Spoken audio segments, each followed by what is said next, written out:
고등학교 영어 시험에서 가장 많이 나오는 영문법 중에 하나가 관계대명사 그리고 관계부사를 구별하는 문제란 말이지.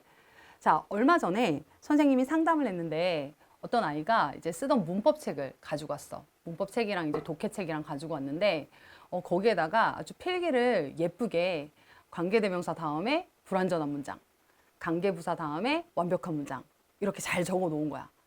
그런데 필기는 분명히 그렇게 잘 해놨는데 문제는 틀려.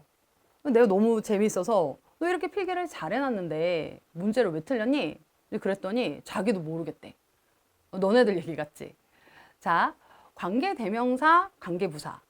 요 답을 맞춰내는 문제가 실제로 가장 많이 나오는 문제인데 너희들이 이거를 왜 틀렸는지 곰곰이 생각을 해보면 이거는 관계대명사, 관계부사를 몰라서 틀린 게 아니고 그 뒤쪽에 따라오는 문장이 완벽한 문장인가 혹은 불완전한 문장인가 이거를 구별하지 못해서 생기는 문제라는 걸 너희들 지금 방금 느꼈을 거야. 그치? 자, 그러면 우리가 이 문제를 맞춰내기 위해서 해야 할 것은 관계대명사 그리고 관계부사도 당연히 알아야 하지만 바로 오늘부터 시작을 할 기본기, 품사부터 다시 정리를 할 필요가 있다는 걸 느꼈을 거야. 자, 선생님이 품사와 문장 구조에 대해서 지금부터 설명을 할 건데, 자, 품사는 말이지. 품사에 대한 우선 개념 정리를 먼저 하자. 자, 문법책을 꺼내면 항상 품사가 나온단 말이야. 그럼 내용을 막 보다 보면은 이걸 왜 해야 되지? 쉽단 말이지. 다 아는 건데. 근데 맨날 나와. 근데 맨날 나온다는 거는 중요하다는 거겠지? 우선 품사에 대한 개념 정리를 선생님과 같이 하고 그 다음 문장 구조에 대한 설명을 할 거야. 자, 고등학교 문법의 특징은 뭔가면 뭔가 중학교 때 배웠던 것이 새로 나오는 건 아닌데 어려워. 자, 그 어려운 이유가 뭔가면 바로 두 개를 연결해야 된다는 거야. 두 개를 연결해서 응용을 해서 문제까지 풀어내야 된다는 것인데 자, 다시 지금 뭘 할 건가면 너희들이 잘 알고 있지만 정말 제대로 알고 있는지 품사에 대한 개념을 선생님과 같이 정리를 하고 그 다음 문장 구조에 대해서 다시 정리를 하고 그 다음 이 두 개를 합쳐서 실제로 문제를 풀 수 있도록 기본기를 만들어 줄 거야. 자, 우선 이제 품사에 대해서 정리를 해야 되는데 자, 품사는 여기에 보면은 단어가 문장에서 어떤 역할을 하는지에 따라 분류하는 것. 자, 다시 요게 포인트야. 분류. 자, 분류한다는 얘기가 되겠죠? 자, 그런데 분류를 하려면 어떤 기준점이 있어야 되잖아. 자, 지금 선생님이 하는 얘기를 잘 기억을 하고 있어야 돼. 자, 분류를 하려면 뭐가 있어야 된다고? 기준점. 자, 이 기준점에 의해서 어떤 기준점에 의해서 분류가 되었다는 거. 이게 바로 품사야. 자, 그런데 어떻게 분류를 해놨냐면 본질적인 성격에 따라 나타내지고 이게 포인트야. 위치가 바뀌어도 품사는 변하지 않아. 자, 여기에서 핵심 키워드는 뭔가면 분류, 그 다음 기준, 그 다음 위치가 바뀌어도 품사는 변하지 않는다. 요게 포인트야. 이렇게 정리를 잘 하고 나면은 이해는 될 것 같아. 무슨 말인지는 알 것 같아. 그런데 문제는 뭔가면 내 걸로 만들어지진 않아. 자, 어느 문법책에서나 저렇게 설명을 잘 해준단 말이야. 자, 그런데 이게 완전히 내 걸로 된 것 같은 느낌은 없다는 거지. 그럼 이제 문제에 적용을 시킬 수가 없잖아. 자, 그래서 선생님이 이렇게 예시를 하나 가지고 왔는데 지금 여기 사진에 보면은 이 친구 보이지? 이제 성준인데 자, 성준이 사진을 이렇게 보면은 성준이 뭐야? 남자지. 그리고 성준이는 키가 185cm야. 엄청 크네. 자, 그리고 성준이의 나이는 17살이야. 자, 우리 성준이는 남자이고 185cm고 그리고 17살이야. 자, 얘들아 생각을 해보자. 성준이가 남자인데 한국에선 남자인데 얘가 미국에 갔다고 여자가 될까? 아니겠지. 자, 성준이가 키가 185cm야. 엄청 크지. 자, 미국에 간다고 해서 성준이가 5m가 되진 않아. 자, 17살인데 미국에 간다고 해서 갑자기 25살이 되거나 30살이 되진 않는다는 거지. 자, 조금 감이 오기 시작하지? 바로 품사 개념에 해당하게 돼. 아까 키워드가 기억나? 품사, 분류, 기준, 그리고 위치에 따라서 변하지 않는다. 자, 성준이가 어디를 간다고 해가지고 이러한 성질들이 변하지 않는다는 거지. 자, 이게 바로 품사의 개념이고, 그 다음 여기 이제 사진을 보게 되면은 성준이가 엄마가 있으면 호칭이 아들로 변하게 되는 거지. 자, 성준이가 선생님이랑 있어. 선생님과 함께 있으면 당연히 그렇지. 학생, 뭐 혹은 제자, 이렇게 호칭이 바뀌게 돼. 자, 그런데 성준이가 이렇게 이제 멋진 친구들과 같이 있어. 여기도 이제 한 명 있지. 자, 이렇게 친구들과 같이 있으면 호칭이 어떻게 바뀌어? 친구로 바뀌게 돼. 자, 성준이가 엄마랑 있다고 해서 여자가 되진 않잖아. 자, 친구와 같이 있다고 해서 갑자기 또 뭐 여자가 되진 않는단 말이지. 자, 그런데 요렇게 누구와 함께 있느냐, 어느 위치에 있느냐에 따라서 호칭이 달라지게 돼. 바로 이게 문장 성분이라는 거야. 자, 다시. 선생님이 있잖아. 수업 시간에 이제 처음 온 애들을 이렇게 가르치다 보면은 얘들아 이거 문장 성분이 뭐지? 그럼 막 명사요. 막 이렇게 얘기를 해. 자, 뭐 틀렸다고 얘기를 하기에는 좀 애매한 부분인데 선생님이 뭐라고 물었어? 문장 성분이 뭐지? 라고 물었으면 문장 성분으로 대답을 해야 될 거 아니야. 근데 품사 개념으로 설명을 한다는 거지. 왜? 뭐 알긴 알아. 알긴 아는데 요 개념이 정확하게 잡히지 않아 있다는 거지.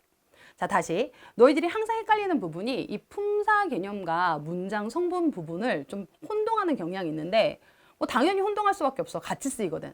자, 그런데 알고 넘어가야 된다는 거지.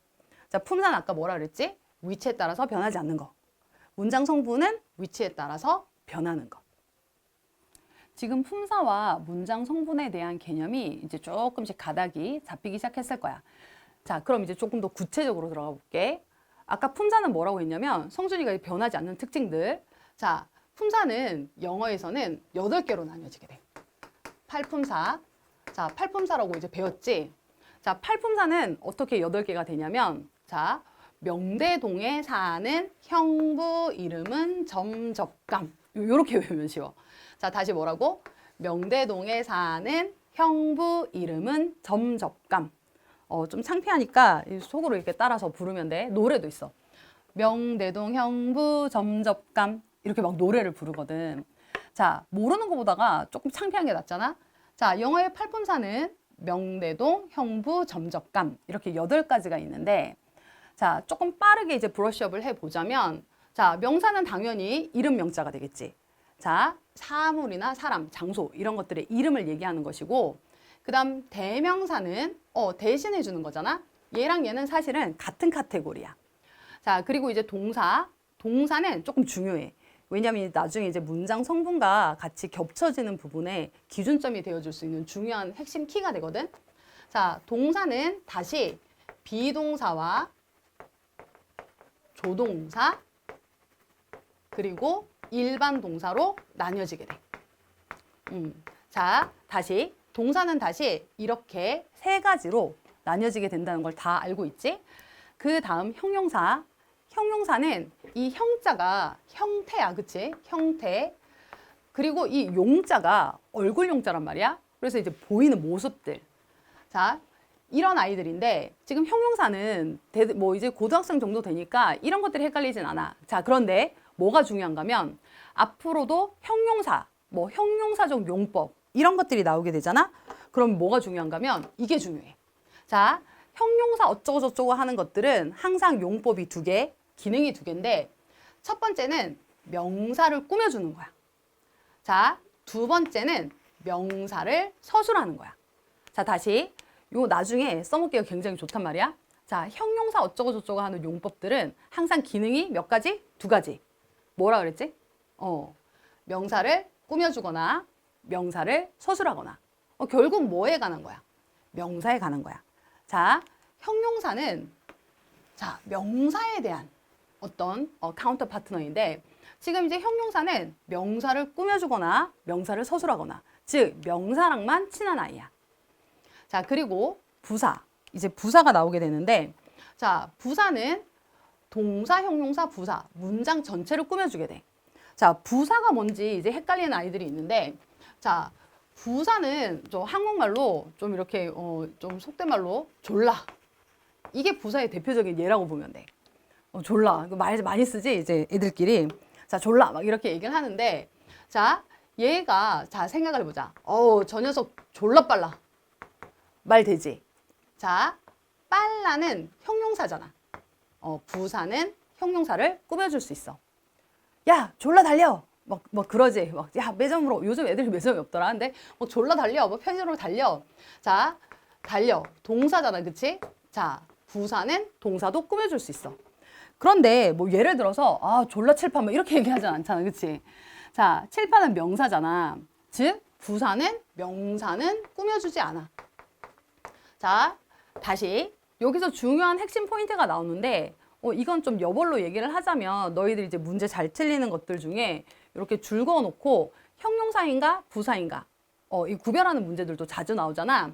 그럼 형용사는 핵심 포인트가 명사에 관한 아이라는 거. 그리고 부사는 명사랑은 전혀 관계가 없다는 것. 요거를 잘 기억을 하고 있어야 돼.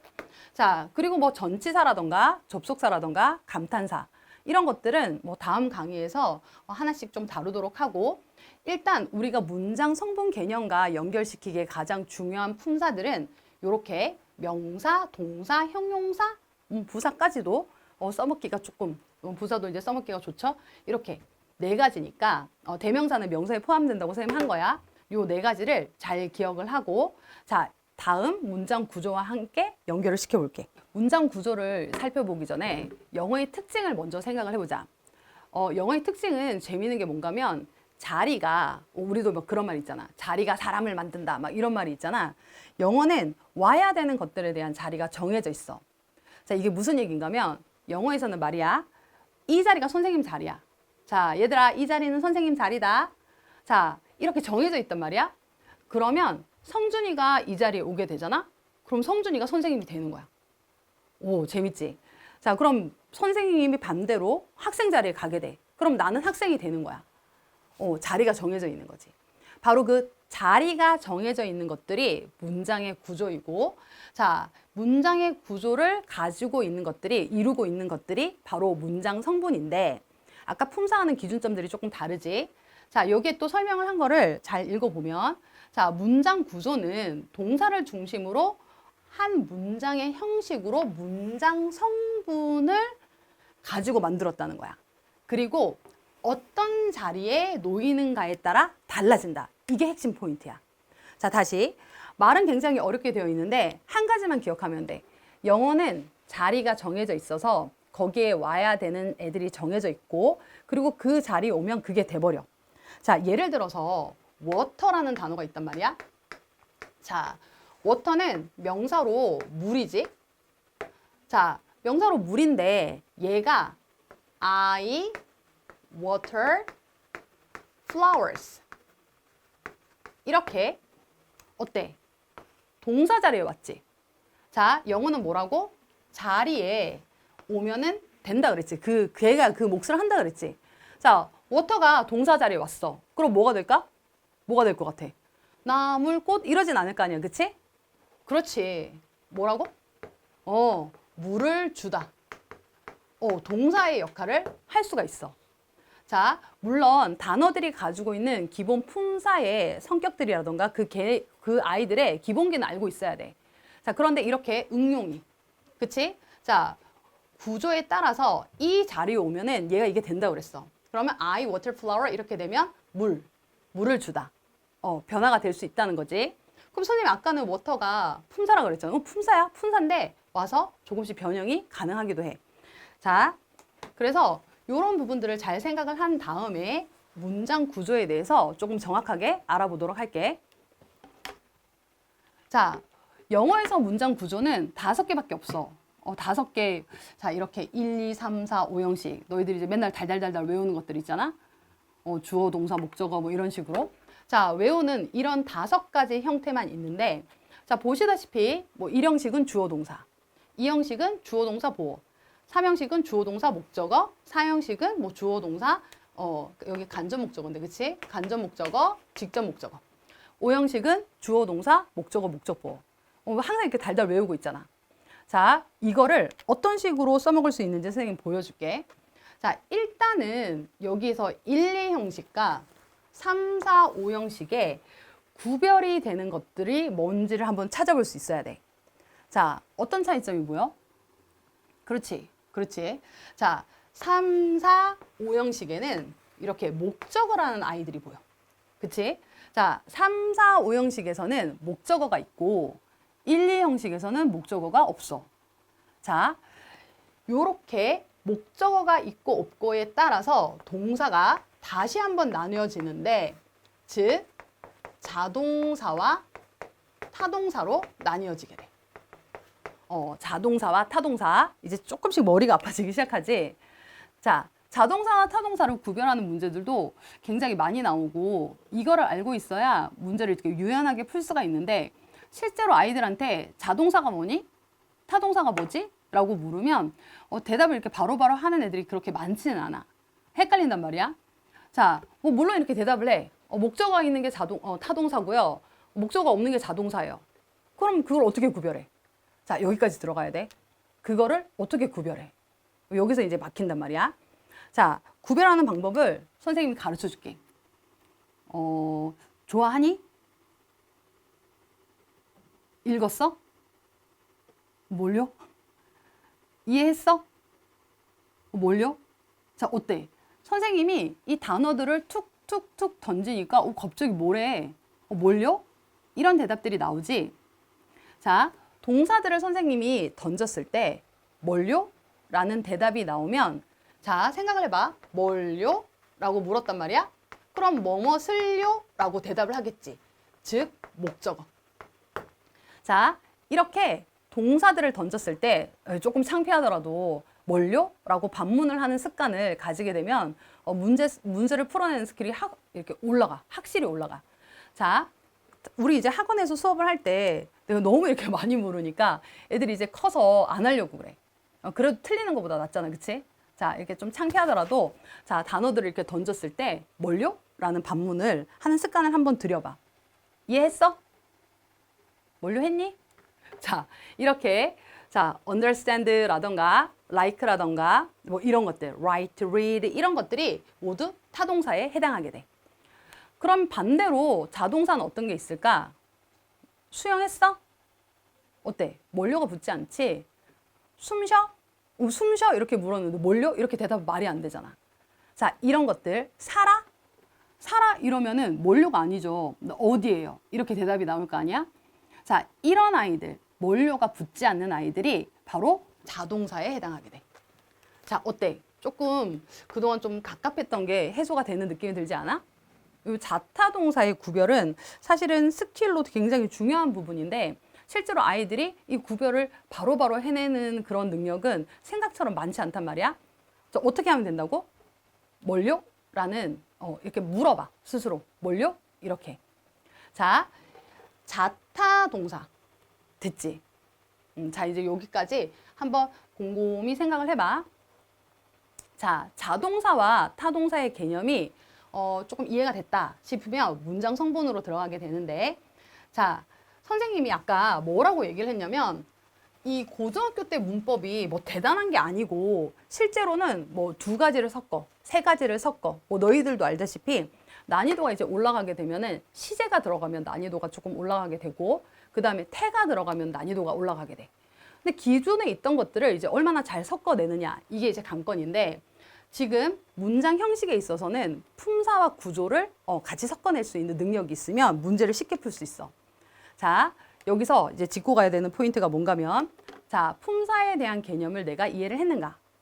어때? 괜찮아? 자, 그 다음 문장 성분에 대한 개념을 내가 이해를 했는가? 뭐가 중요하다 그랬지? 이제 동사가 중요하다 그랬어. 자동사인가 타동사인가? 자, 이것들을 이제 가지고 이거를 섞어 보는데, 지금 동사는 말이야 문장 성분에도 있고 품사에도 있어. 그러니까 항상 얘가 기준점이 될 수밖에 없는 구조지. 자, 주어 자리에 올 수 있는 품사는 뭐가 있냐면 명사. 그치? 잘 알고 있지? 자, 그런데 선생님 저는 이게 잘 기억이 안 나요. 자, 막 달달달달 외워서 automatically 이제 명사 이렇게 대답하는 아이들도 있는데, 자, 만약에 있잖아. 생각이 잘 안 나.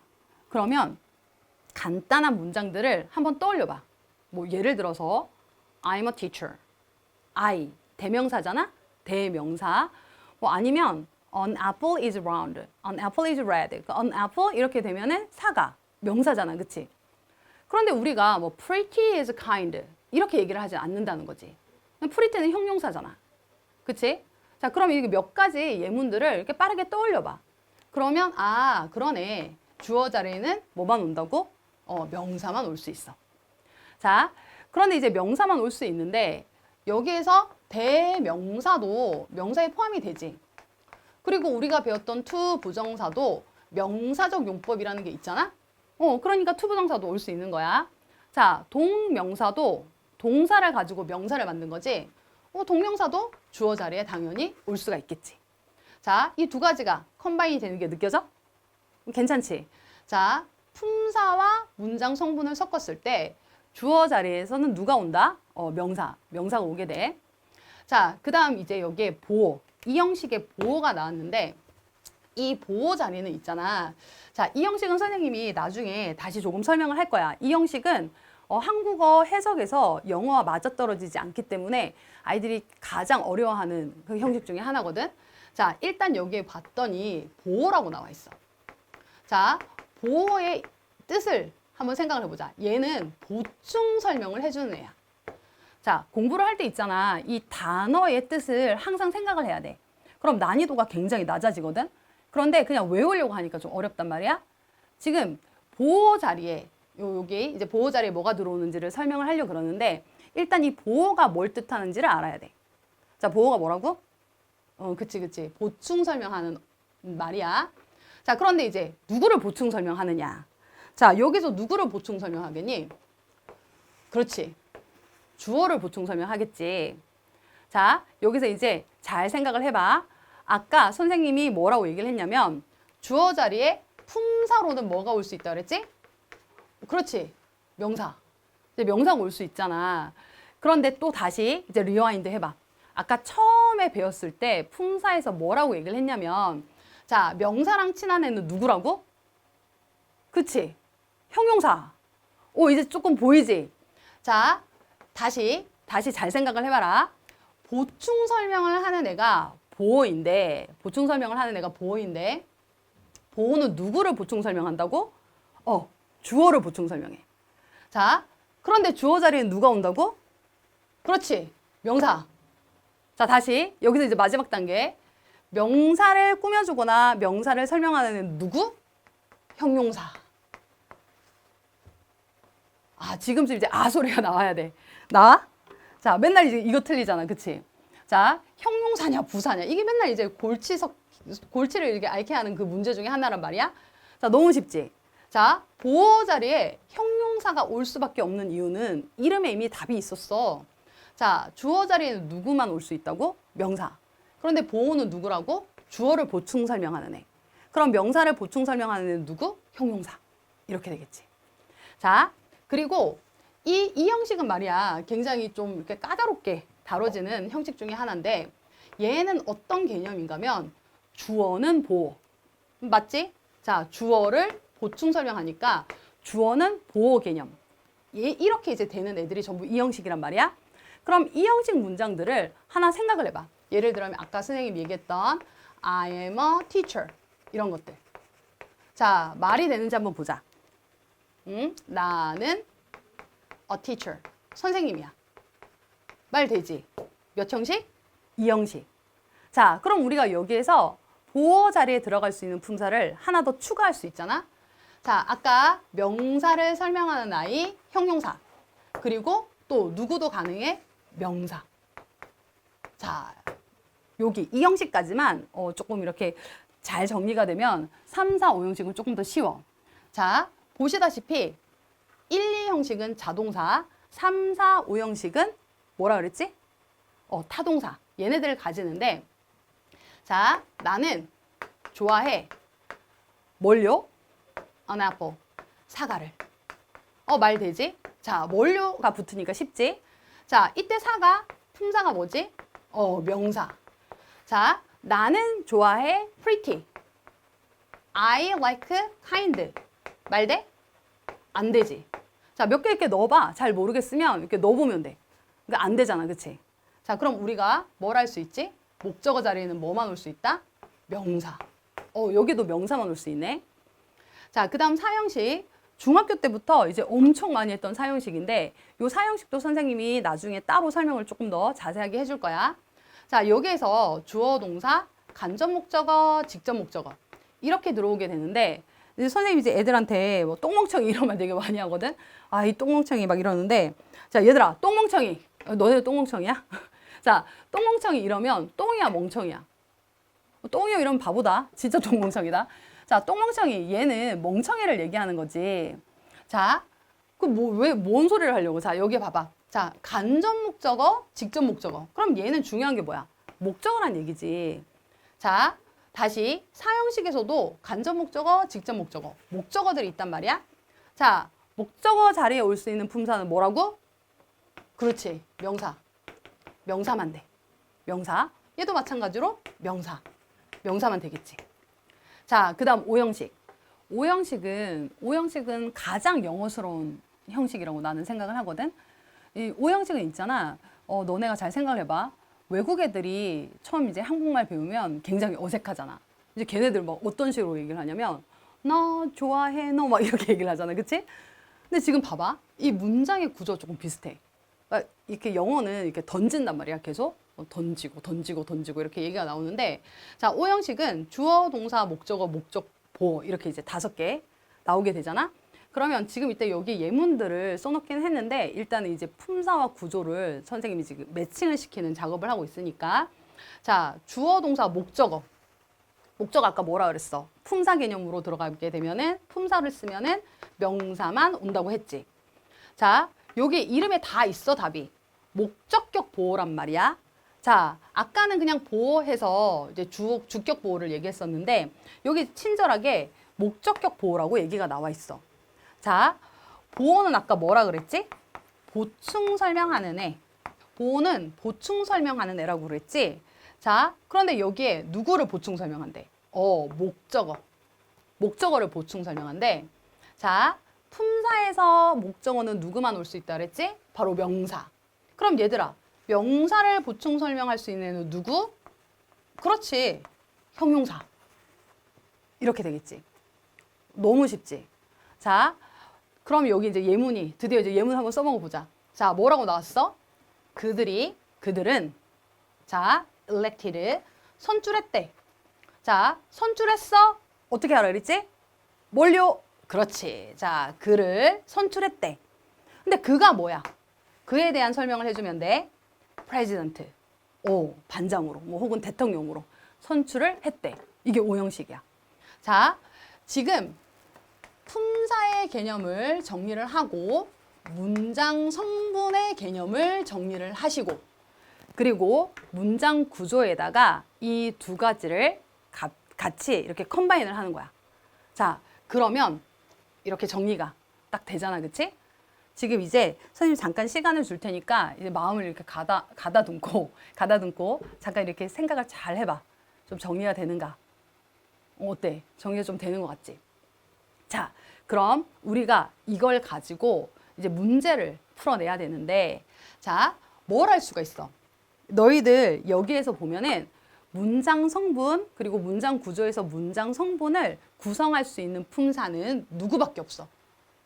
이렇게 명사, 그치? 주어 자리에 오는 명사, 그리고 누구? 동사, 그리고 보호 자리에는 누가 온다고? 형용사, 명사. 그런데 명사는 이미 하나 있잖아, 그치? 자, 여기에서 굉장히 중요한 포인트가 나오는데 문장 구조, 그리고 문장 성분을 이뤄낼 수 있는 품사는 명사, 동사, 형용사 이 3가지밖에 없어. 나머지는 뭐다? 나머지 다 똥이야. 다 버리면 돼. 자, 명사, 동사, 형용사만 문장 성분이고 문장 구조를 이뤄낼 수 있어. 지금 이제 문장을 만들어낼 수 있는 품사는 명사, 동사, 형용사 얘 3가지밖에 없다고 이제 얘기했지. 나머지 다 똥이라고 얘기를 했다. 그럼 이제 문장에서 보는데 이 문장을 한번 보자.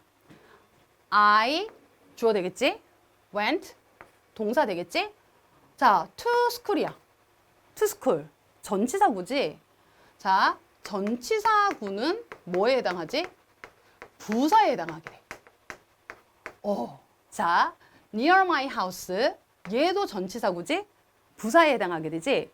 그 다음 yesterday. 얘도 부사지. 자, 그럼 몇 형식?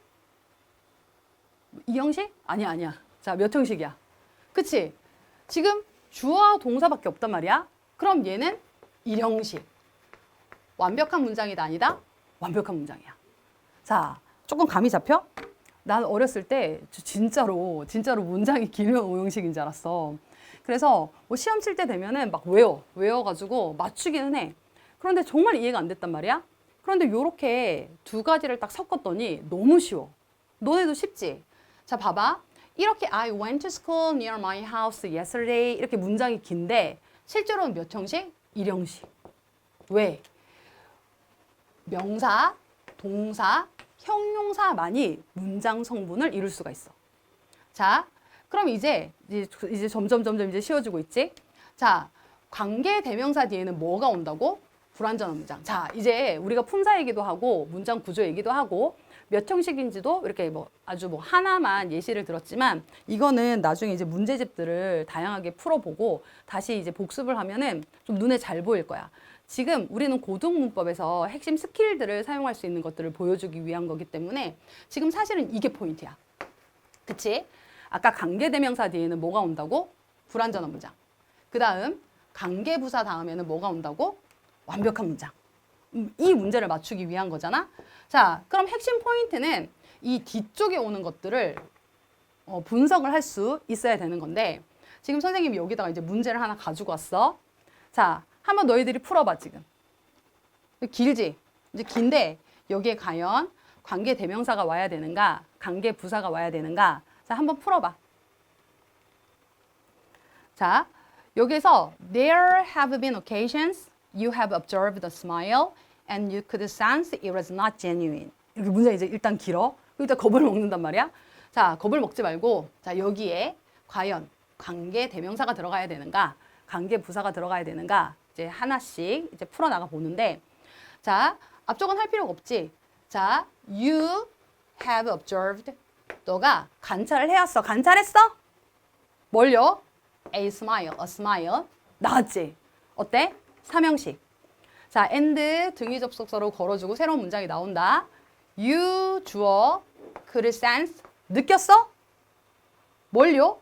여기서 끊어줘야 돼. 여기 조금 좀 이렇게 내밀한 스킬이 좀 필요하긴 하겠다. 그치? 자, sense 했는데 뒤쪽에 봤더니 뭐가 지금 생략돼 있지? 그치? 종속절 이끄는 that 생략돼 있지? 그 다음 뒤쪽이 또 완벽한 문장인지를 봐야 되겠지? It was not. 자, 비동사 나왔어. 몇 형식? 2형식? 형용사 genuine. 어때? 엄청 길고 엄청 완벽한 문장이지. 자, 이제 조금 할만한가? 자, 다시 찬찬히 한번 봐봐. You have observed. 관찰했어? 뭐 들어가야 된다고?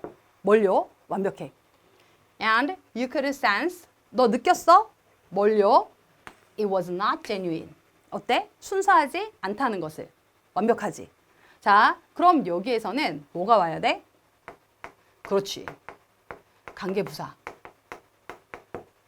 우리 이제 또 선지가 주어지잖아. 그치? 그럼 선생님이 여기에다가 뭐라고 적어놨냐면 관계부사는 또 뭘로도 바꿀 수 있니? 전치사 플러스 목적격 관계대명사로도 바꿀 수 있지? 자, 여기에서 there have been occasion. 어떤 이제 상황들.